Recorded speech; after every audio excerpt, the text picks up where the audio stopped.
আজকে বানাবো কফি দই। এজন্য আমি টক দই নিয়ে নিয়েছি। টক দইটাকে জল ঝরিয়ে নিয়েছি। তারপরে এভাবে ফেটিয়ে নিচ্ছি। এর ভিতরে আমি কনডেন্স মিল্ক অ্যাড করে খুব ভালোভাবে ফেটিয়ে নিলাম। একটা প্যাকেট কফি নিয়েছি, একটা বাটিতে ঢেলে নিচ্ছি। এর ভিতরে সামান্য কনডেন্স মিল্ক ইকোপারেটেড মিল্ক দিয়ে নিচ্ছি। দিয়ে খুব ভালোভাবে এটাকে মিক্স করে নিচ্ছি এবং এই মিশ্রণটা আমি টক দইয়ের মিশ্রণের ভিতরে ঢেলে দিচ্ছি।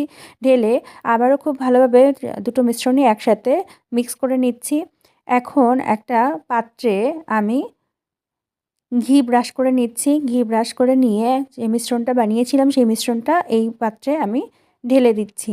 ঢেলে দিয়ে তারপরে আমি এভাবে ট্যাপ করে নিচ্ছি। এখন এটাকে ফয়েল পেপার দিয়ে আমি র্যাপ করে নিচ্ছি। আমি একটা কড়াইতে একটু জল দিয়ে আমি আগের থেকে একটু গরম করে নিয়েছিলাম। এখন সেই কেক টিনটাকে আমি এর ভিতরে দিয়ে দিচ্ছি এবং যে ছিটোটা ছিল সেটা একটা টিস্যুর সাহায্যে আটকে দিচ্ছি এবং ২০ মিনিটের জন্য আমি এটাকে বয়েল হতে দিলাম। ২০ মিনিট পরে বের করে একটু ঠান্ডা করে দেখো কত সুন্দর হয়ে গিয়েছে আমার কফি দই।